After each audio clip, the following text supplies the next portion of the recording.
Howdy, I'm Gary Trichter. I'm a DWI specialist. Folks, I get asked all the time, hey, what are the consequences if I refuse to take a breath or a blood test? Well, there are consequences whether you take it or if you decline it, and they're very, very different.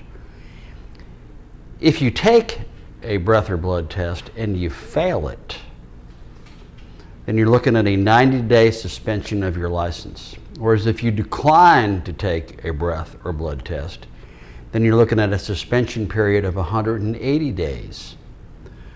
But there are major differences, and the differences are, if you refuse, it's easier to defend your case. It's less costly to defend your case, and your case is going to be shorter. And the reason I know this is because all good defense lawyers know it, is that if you fail a test with a breath or a blood result, then your lawyer is going to be required to get the data behind the breath testing or the blood testing, and that can make the trial longer and much more expensive. Expensive because the data cost money to get, costs money to have it translated, and it generally requires that you have an expert to interpret it, to speak on your behalf that the machine wasn't working properly, whether it be a breath machine or a blood machine.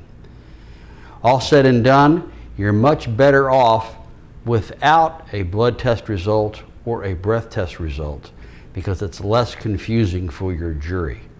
So what's my advice?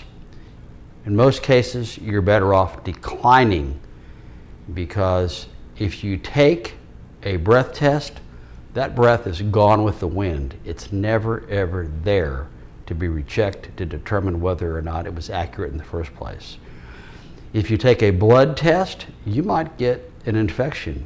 You may get sick, and there's no quality assurance that the person who's going to be testing that blood is qualified to do it, and there's no quality assurance that there will be a sample left for you to have it rechecked in the event the government's result is erroneously high.